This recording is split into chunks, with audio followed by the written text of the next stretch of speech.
Hola amigas y amigos, bienvenidos a este su espacio Noti Ciudadano. Yo soy Denise Smith y nuestro mayor interés es que como ciudadanas y ciudadanos estemos muy bien informados. Y antes de empezar les quiero platicar que el sábado 23 de este mes, el sábado pasado, tuvimos el Encuentro Nacional Ciudadano, la reunión de la ciudadanía para discutir los estatutos de una nueva fuerza política ciudadana, y este evento fue fundamental en el proceso de la consolidación de un partido emergente. En ella se congregaron ciudadanos y ciudadanas de todo el país interesados en participar activamente en la vida política con el objetivo de definir las bases que regirán el funcionamiento de esta nueva organización. Durante esta reunión, los participantes tuvimos la oportunidad de expresar nuestras opiniones, sugerencias e inquietudes respecto a los principios, objetivos y normas que conforman los estatutos de este nuevo partido o fuerza política. Se abordaron temas como la estructura organizativa, los mecanismos de toma de decisiones, la selección de líderes y también la selección de candidatos, así como los principios éticos y políticos que nos guiarán en las acciones del partido. Fue un espacio de diálogo abierto y democrático donde se buscó alcanzar consensos que reflejaran la diversidad de pensamiento y aspiraciones de los ciudadanos involucrados. La participación activa y el debate constructivo fueron esenciales para garantizar que los estatutos resultantes representaran finalmente la voluntad y los valores de la comunidad. Al finalizar la reunión, los acuerdos alcanzados se plasmaron en un documento formal donde se establecieron los estatutos de esta nueva fuerza política ciudadana, marcando así el inicio de la andadura en el panorama político. Este proceso no solo fortaleció la legitimidad de la nueva fuerza política, sino que también empoderó a las y los ciudadanos al brindarnos un papel protagónico en la creación de una alternativa política que responde a nuestras necesidades y expectativas. Son días de gran oscuridad para México. Borrar los organismos autónomos y de transparencia es un retroceso abrumador. No hay manera de justificarlo. El gobierno de Sheinbaum ha cruzado el Rubicón. Apuesta sin rubor por un proyecto hegemónico que arraigará en la opacidad y la ausencia de contrapesos. Se establece un clima que permitirá la corrupción institucional y sistemática y también evitará la rendición de cuentas más elemental. Esto está muy, pero muy lejos de la renovación moral de la vida pública que prometió hace muchos años López Obrador. Y justamente en este sentido, Federico Dorin nos habla de la plenitud del poder donde se encuentra Morena y el abuso del poder que han hecho de los cargos que hoy ocupan para ocultar los excesos de poder como el helicóptero del bienestar, toda la estafa de Segalmex. Están justamente Morena desapareciendo al INAI. El espíritu de Fidel Herrera vive encarnado en ellos de pies a cabeza. Así lo dice Federico Dorin. Estoy aquí en la Cámara de Diputados. Eso de ahí es el helipuerto. Ahí es donde aterrizan y despegan los helicópteros cuando vienen oficialmente. ¿Por qué estoy hablando de helicópteros? Porque existe, por supuesto, el helicóptero del bienestar, en el que el diputado Pedro Aces me recuerda esa frase de Fidel Herrera de la plenitud del pinche poder. En la plenitud plena, en la soberbia democrática, se mueven en helicópteros y en aviones privados y presume que lleva 25 años haciéndolo. Para él no importa la austeridad de Morena. No basta con que sean recursos públicos o no, diputado. Le recuerdo que también José Ramón López Beltrán vivió en una casa de un alto ejecutivo de Baker Hughes en Houston que decía que no tenía conflicto de interés. No vaya a ser que el helicóptero del bienestar sea de un contratista del gobierno federal porque está escondido de quién es, porque está registrada la aeronave en Estados Unidos a nombre de un fideicomiso y ya vimos que el vuelo fue ilegal en su aterrizaje porque no fue utilizado de emergencia y porque no fue en un helipuerto sino en una cancha deportiva. Tiene mucho que explicar, diputado. Ahora, si a usted le tiene sin cuidado ser congruente con el mensaje de Morena, pues adelante, siga el ejemplo de Fidel Herrera y goce de la plenitud del pinche poder y siga viajando en aviones privados y en yates y en todo aquello que demuestre que usted es millonario. Por eso quieren desaparecer el INAI, para que no haya transparencia, para que no los podamos cachar en sus maniobras, en sus ardides. Qué bueno que los millonarios de Morena, sobre todo los líderes sindicales, manden al cesto de la basura y no vivan los principios de austeridad de Morena, que sean como los hijos del presidente, nuevos, ricos, bien fanfarrones. Morena quiere desaparecer al INAI por corrupción, pero de Morena, porque el INAI descubrió el fraude de Segalmex de más de 17,000 millones de pesos que ellos se robaron y que nunca dijeron dónde quedaron. Gracias al INAI se descubrió los 400 aviadores que tenían en Segalmex. Escuchen ustedes el video de esta diputada. Bueno, llevan horas diciéndole a la gente, obviamente mentiras, horas que 7 organismos autónomos desaparecen por corrupción. La desaparición de los 7 organismos es gravísima. La Comisión Nacional de Hidrocarburos, la Comisión Reguladora de Energía, Coneval, todos es gravísima. Pero hay una en particular, el INAI, al que desaparecen por corrupción, sí, pero por la de ustedes, por haber descubierto la corrupción de este gobierno. Andrés Manuel llegó hace 6 años. Bien pudo haber desaparecido el INAI si no le parecía. Lo que no le pareció fue lo que descubrieron. Y por eso aquí están los datos. Gracias a Dios los números no mienten. Gracias al INAI, gente que nos ve en cada uno de nuestros distritos y a quienes siempre nos vamos a deber. Gracias al INAI se descubrieron los más de 17,000 millones de pesos de fraude en Segalmex. Gracias al INAI se descubrieron los 400 aviadores que tenían en Segalmex. Gracias al INAI se descubrió un contrato plurianual por 245 millones de pesos para arrendamiento de una compañía que ni siquiera tenía empleados registrados en el Seguro Social. En el 2019 nada más en Segalmex perdieron 3,027 millones de pesos en programas de precios de garantía para productos alimentarios básicos. En el 2020, la Auditoría Superior de la Federación nuevamente detectó corrupción en Segalmex por 8,000 millones de pesos más. ¿Quieren datos? ¿Quieren desaparecer la corrupción? Yo les voy a dar algunas pistas. René Gavira, Manuel Lozano, José Perón Escalante, Ignacio Valle. ¿Quieren desaparecer la corrupción? Pues ahí tienen a varios por dónde empezar. Con la desaparición del INAI, la transparencia en este gobierno estará en manos de una cómplice del clan, la red de corrupción de los hijos de López Obrador. Es decir, en manos de Raquel Buenrostro, porque este instituto se desaparece y pasa prácticamente al gobierno. Y esta área, la Secretaría Anticorrupción, va a estar encabezada por Raquel Buenrostro. Ella sale en los audios de El Clan que sacó Loret de Mola, en donde es parte de todo este engranaje en donde ha podido operar toda esta red del clan. Increíble, entregándole a las ovejas al lobo. Y así fue como la mayoría fraudulenta que logró Morena en el Congreso, en el Pleno de la Cámara de Diputados, se aprobó en lo general y lo particular la reforma que desaparece 7 órganos autónomos, entre ellos el INAI, la Comisión Federal de Competencia, el Instituto Federal de Telecomunicaciones y el Coneval. Ese organismo que mide la pobreza, pues ahora ya no va a medir la pobreza, ya no vamos a saber cuánta gente ingresó a la pobreza. Seguramente nos darán nuevamente datos falsos u otros datos. La aprobación de esta reforma a diversos artículos de la Constitución se dio por 332 votos a favor de Morena, PT y Partido Verde y 119 en contra del PAN, PRI y Movimiento Ciudadano. La minuta fue turnada al Senado de la República para su dictaminación. El documento aprobado estableció que las economías generadas por la desaparición de los órganos autónomos se destinará al Fondo de Pensiones para el Bienestar. O sea, todo tiene que ver con esta narrativa populista, cuando realmente están despilfarrando fortunas, incluidas las de las elecciones de jueces y magistrados, pero con eso de que hay ahorros o hay corrupción, todo se justifica. Cuando no sabemos qué pasa con ese dinero, porque en el momento que se lo agarran definitivamente no lo transparentan y tampoco hay un solo corrupto en la cárcel. Por su parte, el Pleno del Instituto Nacional de Transparencia, Acceso a la Información y Datos Personales, el INAI, lamentó que la Cámara de Diputados aprobó la iniciativa de reforma constitucional que desaparece los 7 órganos autónomos, entre ellos este instituto, porque eso implicará una regresión en la garantía de los derechos de acceso a la información, protección de datos y los controles democráticos. Nuestros datos están en riesgo. En un comunicado, el INAI expresó que con la reforma al Poder Ejecutivo se convierte en juez y parte en materia de transparencia y se genera la incertidumbre sobre la protección de la información personal de las y los ciudadanos.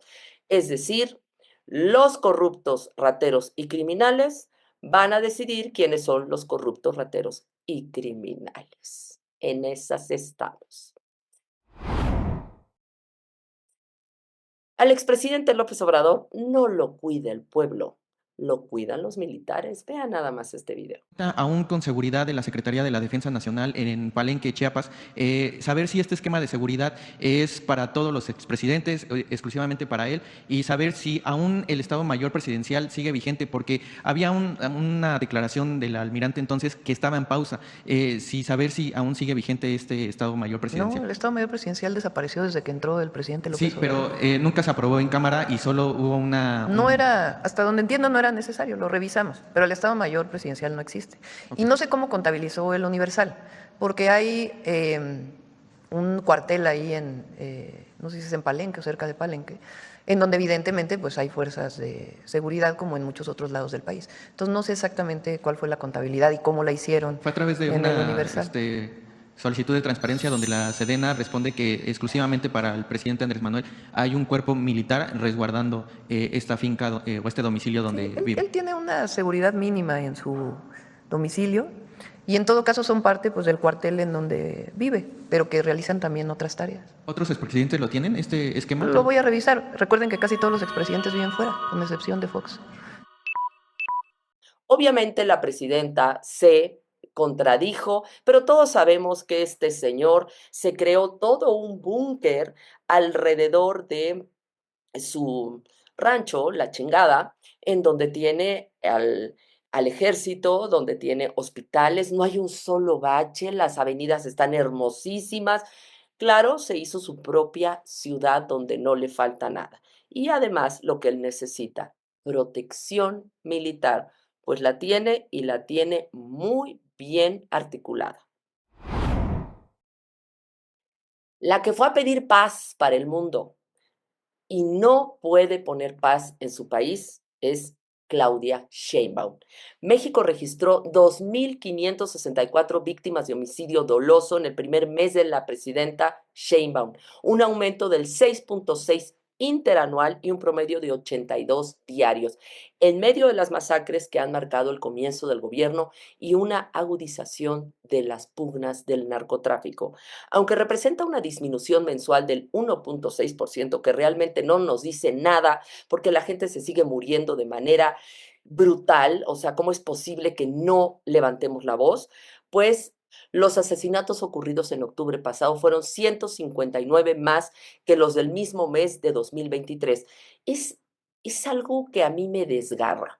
El que estemos hablando de cifras, todas esas personas tenían un nombre, tenían familia, son hijos de alguien, hermanos, son padres, pero desgraciadamente así lo revelan en los informes del Secretariado Ejecutivo del Sistema Nacional de Seguridad Pública y pareciera que son pelotas, que son canicas, que se perdieron, pero fueron vidas. Mientras que los feminicidios, estos delitos que se cometen por género, por ser mujer, estos asesinatos en razón de género se elevaron en un 2.9% interanual hasta las 70 víctimas, sin que haya políticas públicas, estrategias específicas para prevenir y para sancionar. No las hay.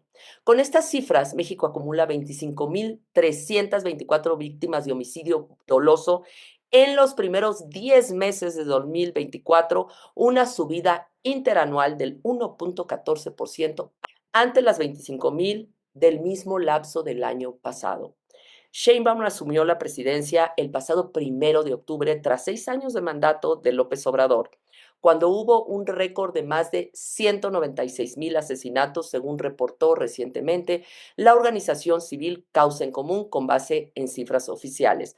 Muchas personas empezarán a decir, como lo hicieron con López Obrador, denle tiempo, dejen que trabaje. No lo juzguen tan pronto. Pasaron los 6 años y no solo no hizo nada, se confirmó su alianza con las redes criminales a las cuales protegió a través de su estrategia abrazos, no balazos, y por tanto, no solo se ampliaron los territorios dominados por el crimen organizado y los narcos, sino también diversificaron sus delitos. ¿Y qué pasó? Pues aumentaron todos los delitos. No solo no hubo una reducción, sino estamos viendo que parte de los gobiernos, tanto locales, estatales, incluso la presidencia, se ha infiltrado el poder criminal, donde se ha perdido y se ha desdibujado la línea entre este poder criminal y el poder político. Y justo en este tema, la aguerrida periodista Anabel Hernández acusó directo a López Obrador de acelerar la reforma judicial por miedo, con el fin de asegurar su impunidad y poder colocar a los próximos jueces a modo. A financiar la campaña presidencial de Andrés Manuel López Obrador para el 2006.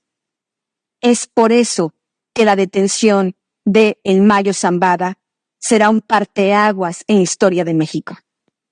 Y es justamente ante el temor de lo que pueda revelar El Mayo Zambada al gobierno de Estados Unidos y lo que puedan revelar Ovidio y Joaquín Guzmán López, los hijos del Chapo Guzmán, sobre las complicidades de López Obrador y sus hijos y varios gobernadores electos de Morena con esta organización criminal, incluyendo la presidenta electa Claudia Sheinbaum, que a esta cofradía les ha urgido acelerar la aprobación de esta nefasta reforma judicial que tendrá efectos nocivos no solo para la economía y para la democracia de este país, sino para la historia de México a mediano y largo plazo. Y ahora sí tendremos al superpolicía con todo el poder. El Pleno de la Cámara de Diputados aprobó el dictamen de reforma al artículo 21 de la Constitución para que la Secretaría de Seguridad Pública y Protección Ciudadana, que encabeza Omar García Harfuch, pueda investigar delitos y coordine el Sistema Nacional de Inteligencia en materia de seguridad pública. El dictamen quedó avalado por unanimidad, o sea, hasta la oposición votó por esta iniciativa. En el debate, las y los legisladores de oposición aclararon que dan un voto de confianza en el proyecto, pero sin dejar de advertir que se requiere otra reforma para fortalecer a las policías locales. Estas policías que tanto prometió López Obrador apoyar y que estuvieron en todo su sexenio en total abandono. Lo que sí fortaleció es una guardia militar para finalmente pasarla a mando militar y que militarizaran al país. La modificación a la Carta Magna señala que la Secretaría de Seguridad Pública Ciudadana formulará, coordinará y dirigirá la Estrategia Nacional de Seguridad Pública, así como los programas, las políticas y acciones respectivas, además de que auxiliará a la Presidenta de la República en el ejercicio de las funciones en materia de seguridad nacional. Con la reforma también se le faculta a la dependencia federal para que coordine el Sistema Nacional de Inteligencia en materia de seguridad pública y organice las acciones de colaboración con los 3 órdenes de gobierno. Asimismo, el secretario García Harfuch podrá solicitar información a las instituciones y dependencias del Estado para la identificación y esclarecimiento de los hechos presuntamente constitutivos de delitos. Esperemos que esto sirva realmente para fortalecer las investigaciones y el acceso a la justicia y que nos sirva para la persecución de las y los ciudadanos opositores. Más de 100 habitantes de 7 municipios de la Costa Chica del estado de Guerrero se manifestaron a las afueras de Palacio Nacional, acusando a los empleados de la Secretaría del Bienestar de aplicar censos selectivos en comunidades afectadas por el huracán John el pasado 23 de septiembre, esos servidores de la nación. Los manifestantes denunciaron que los llamados servidores de la nación solo censaron a sus familiares. Eligieron a unos cuantos y los servidores de la nación censaron nada más a su familia. La verdad, llegaron a la comunidad, llegaron molestos y dijeron que aquí no había pasado nada. Así lo aseguró Ignacia Martín Chávez, originaria de la localidad del Rincón. Mario Villanueva, originario del municipio de San Marcos, asegura que los servidores de la nación dejaron sin censar a más de 800 damnificados. Lo que extraña es que los han maltratado durante muchos años, les prometen y queda claro que Morena tiene como técnica el mantener a la gente pobre, pero con la esperanza. Queremos saber dónde vamos a cobrar. Tenemos el cintillo para cobrar, pero no hay solución. No nos llegaron mensajes. Gracias. Unas mentiras, nos han dicho.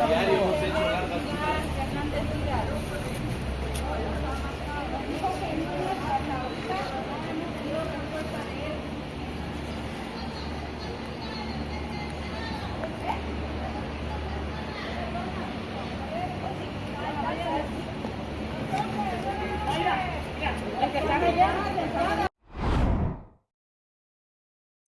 Pese al amago del próximo presidente de Estados Unidos, Donald Trump, de impulsar un plan de deportaciones masivas contra migrantes, el proyecto de presupuesto de egresos 2025 perfila una disminución del 6% del presupuesto para la protección, asistencia y servicios eficientes y suficientes para los mexicanos en el exterior.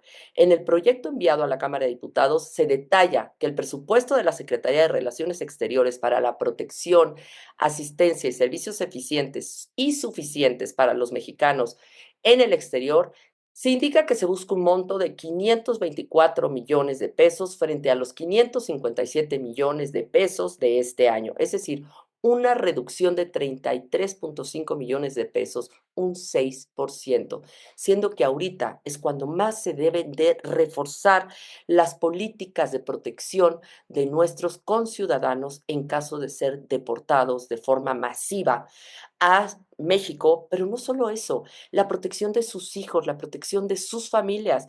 En Estados Unidos es muy conocido que se separan a las familias. De un lado de una frontera por Tamaulipas, regresan a los hijos y por otro lado regresan a los padres. Esto ayuda a las redes del crimen organizado a que coopten a los hijos y los padres nunca los vuelven a ver. Hay cantidad de situaciones criminales que pueden estarle pasando a nuestros connacionales que no han cometido ningún crimen y se les está tratando como delincuentes. Es por eso que México debe responder de forma enérgica, pero sobre todo con una política de protección que les ayude a regresar a casa. A Canadá le gustaría que el pacto comercial entre Estados Unidos, México y Canadá continuara, pero podría tener que considerar otras opciones dependiendo de las decisiones que tome México. Así lo dijo el pasado jueves el primer ministro Justin Trudeau. Lucharemos por los canadienses, protegeremos los empleos canadienses y buscaremos el crecimiento de Canadá a largo plazo. Lo ideal sería que lo hagamos como un mercado norteamericano unido, pero en espera de las decisiones y elecciones que México haya tomado, es posible que tengamos que considerar otras opciones. Estas fueron las palabras del primer ministro Justin Trudeau. En los últimos días, los funcionarios canadienses han expresado su preocupación de que Beijing pueda aprovechar el acuerdo para utilizar a México como base para exportar productos baratos. Trudeau dijo que había planteado sus preocupaciones sobre la inversión china en México a la presidenta Sheinbaum. El pacto trilateral será revisado en 2026. Respecto a esto, Arturo Sarucán subraya que aunque la presidenta Sheinbaum obtuvo un respaldo verbal del ministro canadiense Justin Trudeau para mantener a México en el TEMEC, declaraciones recientes de Cynthia Freeland, vicepresidenta ministra de Canadá, reflejan preocupación por la influencia china, especialmente la industria automotriz, lo que podría complicar la revisión del tratado en 2026. Sarucán advierte que este descontento, sumado a un posible gobierno conservador en Canadá, podría alinear a ese país con un eventual gobierno de Trump en Estados Unidos, poniendo en riesgo la permanencia de México en el tratado y exigiendo atención inmediata del gobierno mexicano. Okay, and just on the USMCA, the Mexican president says that you told her personally you were not in favor of kicking Mexico out of the agreement. Can you expand on your conversations with her, and why is your finance minister, and maybe Minister Freeland can remark also, leaving the door open to that as Canada's position? We have exactly the same position. We have an absolutely outstanding trade deal right now. Between our three countries. The USMCA, CUSMA, new NAFTA, whatever you want to call it, has been incredibly successful for the Canadian economy, for the US economy, and for the Mexican economy. This is something that we would like to see continue. That is my first choice. There have been real and genuine concerns raised about Chinese investment into Mexico that I brought up directly with the Mexican president, that a number of people have noted, that I know the three countries are going to have to lean in and work on. We're leaving all doors open because my job is and always will be, to stand up for Canadian workers, to stand up for the Canadian economy, to stand up for Canadian interests. That's what guided us through President Trump's first term. That's what will guide us through the second term.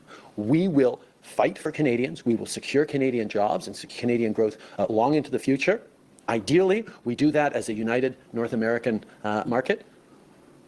But pending decisions and choices that Mexico has made, we may have to look at other options. But let me just say it again. My ideal situation is we continue to work well together to protect jobs in North America from overcapacity or economic coercion that other countries have been responsible for.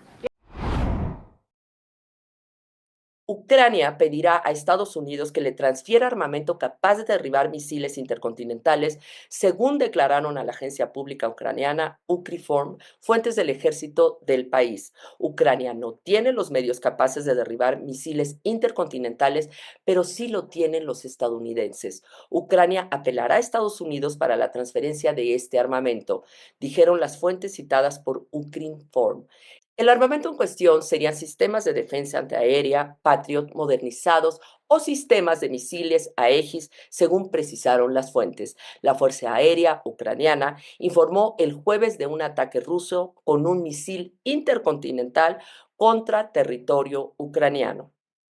Y así llegamos al final, no sin antes agradecerles y pedirles que se suscriban a nuestro canal y además que por favor nos ayuden a compartir este Noti Ciudadano. De la misma manera los invitamos a que nos acompañen todos los martes y jueves a las 7:30 de la noche con nuestro foro abierto ciudadano para que estemos muy bien informados.